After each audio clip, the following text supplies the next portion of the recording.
الحمد لله الحمد لله وكفى وسلام على عباده الذين اصطفى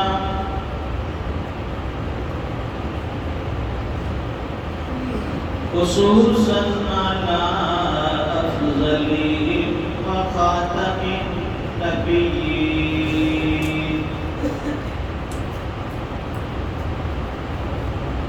محمد الأمين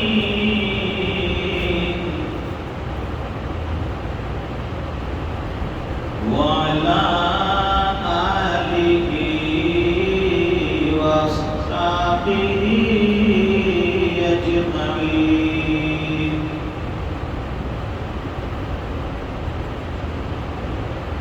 أما بعد فأعوذ بالله من الشيطان الرجيم.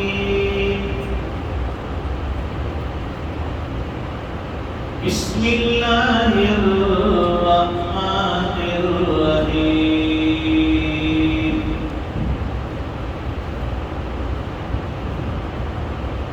يؤثرون على أنفسهم ولو كان بهم خصاصة. وقال الله تبارك وتعالى في مقام آخر: إنما المؤمنون إخوة فأصلحوا بين أخويكم واتقوا الله لعلكم ترحمون. صدق الله العظيم.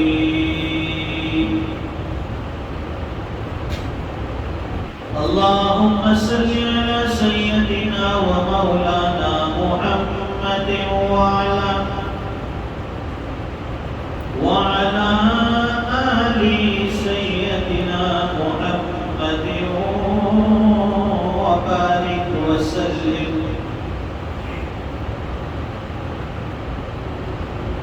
بزرگوں اور دینی بھائیوں،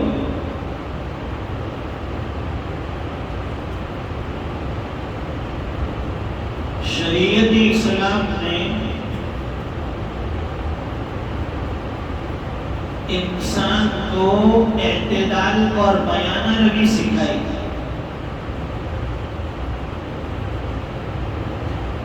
ہر کام میں اعتدال ہونا چاہیے، بیانہ روی ہونا چاہیے. یعنی بہت زیادہ اوپر بھی نہیں اور بہت زیادہ نیچے بھی نہیں جانا، میڈل میں، بیچ میں رہنا ہے. خیر الامور اوسطها، کہ درمیانی راہ چلنا ہے. بہت ہائی فائی طریقے کو بھی فالو نہیں کرنا ہے اور بہت زیادہ تنزلی اور نیچے بھی نہیں آنا ہے. ہر کام میں اعتدال شریعت نے سکھایا ہے. زندگی گزارنے کا بہترین طریقہ شریعت اسلام نے مسلمانوں کو اور انسانوں کو سکھایا. گھر میں اگر شادی ہے تو شادی بھی کس طرح کرنی ہے وہ حضور پاک صلی اللہ علیہ وسلم نے کر کے بتایا. یہاں تو شادی سے 8 دن پہلے شامیانے لگتے ہیں، کھانا چلتا ہے، ناچنے گانے والے، ڈسکو ڈانسر، بینڈ باجا، مہندی کی رسمیں، نہ جانے کتنے خرافات اور کتنی برائیاں ہمارے معاشرے میں گھر کر لیا، جس کا شریعت میں دور دور تک کوئی واسطہ نہیں. شادی بالکل سادی ہونی چاہیے. جب ہماری شادیاں سادی ہوگی، کم خرچ والی ہوگی، تو پھر اللہ تعالیٰ ایسی شادیوں میں اور نکاح میں برکت ڈالتا ہے.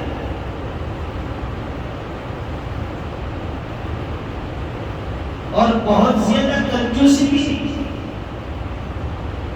ہاں بھائی نکاح ہوا ہے تو سنت طریقے کے مطابق نکاح کیا جائے، کچھ نہ کچھ اپنی حیثیت کے مطابق ولیمہ بھی کیا جائے. اب ہمارے یہاں ہوتا یہ ہے کہ شادیوں میں خرچے کئی 8 دن پہلے سے لاکھوں روپے اس میں خرچ ہو گئے. شادی ہو گئی، لڑکی رخصت ہو گئی، دوسرے دن ولیمے کا کوئی نام و نشان نہیں. معلوم ہوا کہ ہماری شادی یہ شریعت کے مطابق ہوتی نہیں. بارات کو کھلانا ضروری نہیں، مہمانوں کو بلانا ضروری نہیں. ہاں ولیمہ سنت، بیوی کا مہر ہے، دوسرے دن ولیمہ ہے، یہ چیزیں شریعت میں ہوتی ہیں. اور نہ بھائی ایک دن پہلے مہندی نے، دوسرے دن پہلے معلوم نہیں کیا نے، تیسرے دن پہلے کیا. یہ سارے رسم و رواج ہمارے معاشرے میں، مسلم معاشرے میں گھر کر دیا، اور اس کے لیے بڑے بڑے قرض بھی لیے جاتے ہیں.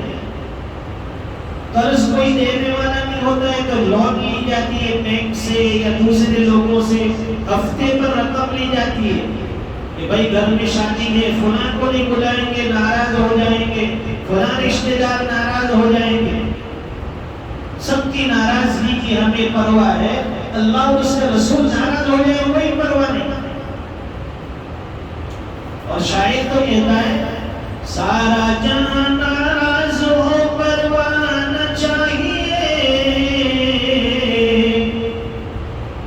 اور مد نظر تو مرضی جانا نہ چاہیے. بس اس نظر سے دیکھ کے تو کریے فیصلہ، اور کیا کیا تو کرنا چاہیے، کیا کیا نہ چاہیے. دنیا والے ناراض ہو جائیں ہمیں بڑی فکر ہے، رشتے دار ناراض ہو جائیں ہمیں بڑی فکر ہے، ہمارا پڑوسی ہم سے ناراض ہو جائے بڑی فکر ہے، ہمارے دوست ہم سے کہیں ناراض نہ ہو جائے اس کی بڑی پرواہ ہے. لیکن شریعت کے خلاف کام کر کے اللہ اور اس کا رسول ناراض ہوتا ہے جس کی ہمیں کوئی پرواہ نہیں، کوئی فکر نہیں. تو اصل فکر تو یہ ہونی چاہیے. ایمان والے کی شان اور ایمان والے کی پہچان یہ بتاتی ہے کہ اس کا اٹھنے والا ہر قدم اللہ اور اس کے رسول کو راضی کرنے والا ہو، اللہ اور اس کے رسول کی رضا ہر عمل میں مقصود ہو. تو زندگی زندگی ہے، زندگی بندگی ہے، ورنہ پھر شرمندگی ہے. اگر زندگی میں بندگی نہ ہو تو پھر ویسی زندگی شرمندگی ہے. آدمی تہجد گزار ہے، 5 وقت کی نمازوں کا پابند ہے، لیکن اس کے معاملات ٹھیک نہیں ہے، اس کا لین دین صحیح نہیں ہے، اس کا کاروبار بزنس سود میں ڈوبا ہوا ہے، انٹرسٹ میں ڈوبا ہوا ہے. حرام کی آمدنی ہو، چاہے آپ پوری رات تہجد پڑھتے رہے، زندگی میں کوئی بدلاؤ نہیں آئے گا، کوئی برکتیں نہیں ہوگی. اس لیے کہ پیٹ میں جو لقمہ جا رہا ہے وہ حرام کا لقمہ جا رہا ہے. اپنے اہل و عیال کے پیٹ میں جو ہم غذا پہنچا رہے ہیں وہ حرام کے لقمے سے جا رہی ہے. اللہ ہماری اور آپ کی حفاظت فرمائے. یہ آج معاشرے میں عمومی بات ہے، ہر آدمی سودی کاروبار میں ڈوبا ہے، انٹرسٹ میں ڈوبا ہوا ہے، کہیں نہ کہیں سے لون لیتا ہے، کہیں نہ کہیں سے ہفتے بھرتا ہے، اور پھر مسئلہ پوچھنے کے لیے آتا ہے. پہلے لے لیتا ہے پھر مسئلہ پوچھتا ہے. ارے بھائی آدمی پہلے ڈوب گیا پانی میں، پھر اس کو نکال کر کہیں گے کہ اس کو دم کرو تو وہ کوئی زندہ ہونے والا ہے نہیں. ڈوبنے سے پہلے طریقہ پوچھ لیتا کہ بھائی اتنا گہرا پانی ہے، اس میں ڈوب بھی سکتی ہے، کیا طریقہ ہے بچنے کا؟ پہلے سارے غلط کام ہم نے کر لیے، شریعت کے خلاف کام کر لیے، پھر مسئلہ پوچھنے کے لیے آتا ہے کہ ہم سے یہ کام ہو گیا، اب کیا راستہ ہے، کیا طریقہ ہے؟ اللہ معاف فرمائے۔ اس لیے ہم دیکھتے ہیں کہ گھر گھر میں سکون ختم ہو گیا، باپ بیٹوں میں امن ہو گئی، بھائی بھائی میں متتا نہیں ہے، رشتہ داروں میں تعلق ختم، پڑوسیوں میں جو پہلے تعلق تھا پڑوسی بھائی کی طرح ہوا کرتا تھا، آج پڑوسی کا کوئی نام لینے کے لیے پوچھنے کے لیے تیار نہیں۔ اتنا معاشرہ بگڑا ہوا ہے۔ تو سب سے پہلے ایمان والے کے لیے شرط یہ ہے کہ اپنا اٹھنے والا ہر قدم یہ سوچ کر اٹھائے کہ یہ اٹھنے والا قدم مجھے شریعت کی طرف لے جائے گا، اللہ اور اس کے رسول کی رضامندی کی طرف لے جائے گا، یا جہنم کی طرف لے جائے گا۔ اس لیے حضور پاک صلی اللہ علیہ وسلم کی ایک پیاری حدیث ہے جس میں اعتدال اور میانہ روی سکھائی گئی۔ فرمایا احبب حبیبک ہونا ما عسى ان يكون بغیظک یوما ما، فرمایا کہ دوستوں کے ساتھ اتنی دوستی رکھو کہ اگر کبھی دشمنی ہو جائے تو پچھتانا نہ پڑے۔ دوستوں کے ساتھ اتنی دوستی رکھو، اس حد تک رکھو زندگی میں کبھی دشمنی ہو جائے تو پچھتانا نہ پڑے۔ سارے سیکرٹ مت بتاؤ، سب راز کی بات مت بتاؤ، ہاں تمہارا جگری دوست ہے، کلوز فرینڈ، میرا جگری دوست، ایک دوسرے کے بغیر ہم کھاتے پیتے نہیں، اٹھتے بیٹھتے نہیں، کہیں جاتے آتے نہیں، اور پھر اتنے آگے گزر جاتے ہیں، کہتے ہیں کہ ہمارا تو گھیرنا چولہا ہوگی وہ سمجھ نہیں، یہ غلط جملہ ہے۔ گھر کی دہلیز سے پہلے تک تعلق رکھو، گھر کے اندر کا تعلق، چولہے تک کا تعلق، کچن تک کا تعلق، شریعت نے اس کی اجازت نہیں دی۔ ہمارا تو کچن تک کا تعلق ہے، یہ غلط جملہ ہے، یہ غلط سوچ ہے، پھر اس کے اندر سے برائیاں جنم لیتی ہیں، پھر اس کے اندر سے بگاڑ پیدا ہوتا ہے، اس کے اندر سے پھر خرابیاں آتی ہیں۔ اس لیے حضور پاک صلی اللہ علیہ وسلم کی حدیث مبارک میں ایک جملہ بتایا کہ دوستوں کے ساتھ اتنی دوستی رکھو کہ زندگی میں کبھی اس کے ساتھ دشمنی ہو جائے ہمیں پچھتانا نہ پڑے۔ سارے سگریٹ بتا دیے، کچن تک کی دوستی ہے، گھر کی عورتوں کے سب راز معلوم ہے، اب دشمنی ہوگی وہ سر پہ ہاتھ دے کر رونے کا وقت آئے گا۔ اب وہی جگری دوست آپ کی عزتوں کی دھجیاں اڑائے گا، آپ کے گھر کی عورتوں کی عزتوں کو نیلام کرے گا، آپ کے جو سگریٹ اور آپ کے جو بتائے ہوئے راز ہیں لوگوں کے سامنے فاش کرے گا، آپ کو بغیر کپڑے کے ننگا کر دے گا۔ آدمی پچھتائے گا کہ بہت جگری دوست تھا، میں نے سارے راز بتا دیے، سارے سگریٹ بتا دیے، گھر کی ہر چیز ہر بھید اسے معلوم ہے۔ ارے بھائی کیوں ایسا کیا؟ شریعت نے تو منع کیا تھا کہ اتنے کلوز مت ہو جاؤ، اتنی فرینڈشپ مت بناؤ، اتنے تعلقات مت استوار کرو کہ تمہیں پچھتانے کا موقع ملے۔ میانہ رہی، دوست ہے، گھر کے باہر دوستی، کہیں مل گئے چائے پی، کہیں آنا جانا وہ ٹھیک ہے، لیکن گھر کے راز اسے مت بتاؤ کہ میرے بچوں کا یہ راز ہے، میری بیوی کا یہ راز ہے، گھر کا یہ راز ہے، اتنے پیسے یہاں انویسٹ کیے ہیں، اتنے پیسے یہاں سے آنے والے ہیں، کاروبار اس طرح سے چل رہا ہے، پروفٹ اس طرح سے آ رہا ہے۔ جبھی بہت پچھتانے کا وقت آئے گا۔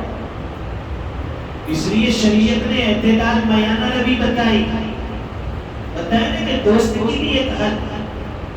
حضور پاک صلی اللہ علیہ وسلم نے فرمایا لو كنت متخذا خليلا لاتخذت ابا بکر خلیلا، اگر میں اس دنیا میں اس کائنات میں کسی کو اپنا دوست بناتا تو ابو بکر کو بناتا. اتنے جگری دوست، سب کچھ قربان کرنے والے حضرت ابو بکر صدیق. یہاں تک کہ غار ثور میں پہنچے تھے، جان کا خطرہ، پیچھے دشمن بھی ہے، غار کے اندر زہریلے موذی جانور، اور صدیق اکبر کہہ بھی رہے اللہ کے رسول دشمن اگر قریب اتنا آ گیا ہے نیچے قدم کی طرف دیکھے گا ہمیں پکڑ لے گا، گرفتار ہو جائے گا. حضور پاک صلی اللہ علیہ وسلم نے فرمایا اِذْهُمَا فِي الْغَارِ اِذْ يَقُولُ لِصَاحِبِهِ لَا تَحْزَنْ إِنَّ اللَّهَ مَعَنَا. جب وہ دونوں غار میں تھے، ان میں سے ایک اپنے ساتھی سے اپنے دوست سے کہہ رہے ہیں کہ فکر نہ کرو اللہ ہمارے ساتھ ہے، ڈرنے کی ضرورت نہیں. اتنے جگری دوست ابو بکر صدیق. ایک مرتبہ حضور پاک صلی اللہ علیہ وسلم ہجرت کے سفر میں بھوکے تھے، بھوک لگی ہے. صدیق اکبر فرماتے ہیں کہ میں گیا کسی نے کا دودھ لے کر آیا، حضور کے سامنے پیش کیا، حضور نے پیا، اتنا پیا کہ حضرت ابو بکر فرماتے کہ میں سیراب ہو گیا، یعنی میرا پیٹ بھر گیا. پیا حضور نے اور فرماتے ہیں کہ پیٹ میرا بھر گیا. اتنی دوستی ہو سکتی ہے کسی کی؟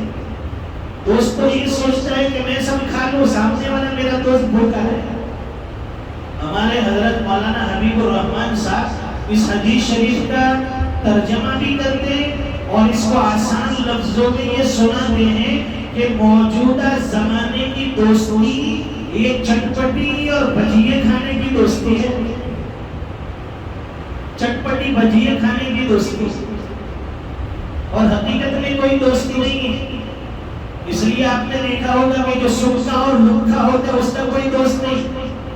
جس کی جیب میں گرمی ہوتی ہے اس کے آگے پیچھے لوگ، یہ ہمیں کھلائے گا، ہمیں پلائے گا، ہمیں گھمائے گا. حدیث شریف کا دوسرا جملہ حضور پاک صلی اللہ علیہ وسلم نے فرمایا کہ دشمن کے ساتھ اتنی دشمنی بھی مت کرو کہ اگر کبھی زندگی میں دوستی ہو جائے پچھتانا پڑے. ہم لوگ دوستی میں بھی حد سے آگے نکل جاتے ہیں اور دشمنی بھی اتنی آگے نکل جاتے ہیں کہ زندگی میں کبھی پھر تعلقات جوڑے تو شرم آتی ہے. کیسے اس کے سامنے جاؤں؟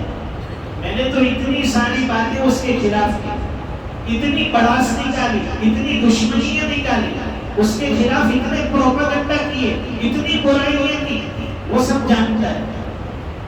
اب آدمی شرم محسوس کرتا ہے. اس لیے دشمنی بھی حد میں رہ کر، دائرے میں رہ کر. کوئی ہمارا دشمن ہے نہیں، جہاں تک ہو سکے دشمن کو بھی اپنا بنا کے رکھو. یہ حضور پاک صلی اللہ علیہ وسلم کا طریقہ ہے. ہم لوگ دشمنوں کے ساتھ دشمنی کر کے اور اس کو بڑا دشمن بناتے ہیں. کوئی ہم سے ایک قدم دور ہٹتا ہے، ہم اس سے 2 قدم دور. نہیں، اگر ایک قدم کو پیچھے ہٹتا ہے ہم ایک قدم آگے بڑھ کے اس کے سامنے کمپرومائز رکھیں گے، اس کے سامنے تعلقات کو نبھانے، اس سے دوستی کرنے، اس سے صلح کرنے کی کوشش کریں. دنیا سے کوئی کچھ لے جانے والا نہیں اور کوئی کچھ لے کر بھی نہیں ہے. یہی تعلقات، 2 میٹھے بول، 2 اچھی باتیں انسان دنیا سے لے کر چلا جائے. تو اس لیے یہ باتیں کان میں خوب اچھی طرح سن لے، دل دماغ میں بٹھائے. حضور پاک صلی اللہ علیہ وسلم کی حدیث کا خلاصہ کہ دوست کے ساتھ اتنی دوستی رکھو زندگی میں کبھی دشمنی ہو جائے پچھتانا نہ پڑے، اور دشمنوں کے ساتھ اتنی دشمنی رکھو زندگی میں کبھی دوست بن جائے پچھتانا نہ پڑے. اور زندگی گزارنے کا بہترین طریقہ ہمارے حضرت استاد فرماتے ہیں، اس کو دوسرے الفاظ میں اس طرح سے فرماتے ہیں کہ اتنے میٹھے بھی مت بنو. بعض لوگ ہوتے ہیں گاؤں میں لوگ اس کی مثال دیتے ہیں کہ فلاں آدمی مٹھی چھری کی طرح ہے، بہت مٹھی چھری، جس کو بھی چلا جائے سلا جائے. تو کہتے ہیں کہ اتنے میٹھے بھی مت بنو کہ جو چکھے سو چڑھ کر جائے، رسگلے کی طرح جو چکھے اندر اتار جائے. اور اتنے کڑوے بھی مت بنو کہ جو چکھے سو تھرو تھرو کرے. درمیان، نہ زیادہ میٹھا بننا ہے نہ زیادہ کڑوا بننا ہے. ہاں ضرورت کے وقت حق بات ضرور دینی ہے، اسے شریعت اسلام کی بات ضرور سمجھانی ہے، لیکن دائرے میں رہ کر محبت کے ساتھ، اعتدال کے ساتھ۔ کسی کو دین کی بات سمجھا کہ سامنے والا برائی کرتا ہے، بھئی کوئی شراب کا عادی ہے، کوئی چرس گانجا پیتا ہے، آپ ڈائریکٹ اس کو کہیں گے تو بڑا چرسی ہے، بڑا شرابی ہے، تجھے شرم نہیں آتی، اس سے اس کی اصلاح نہیں ہوگی۔ سامنے سے جواب دے گا تیرے بات کا کیا جاتا ہے، میرے پیسے سے پیتا ہوں۔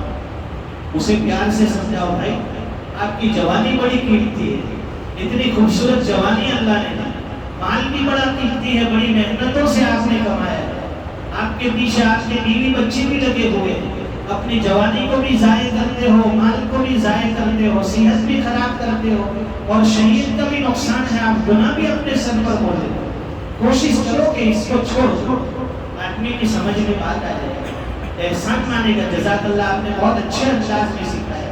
اللہ تعالیٰ کہیں سنی باتوں پر عمل کی توفیق عطا فرمائے۔ وآخر دعوانا الحمدللہ رب العالمین۔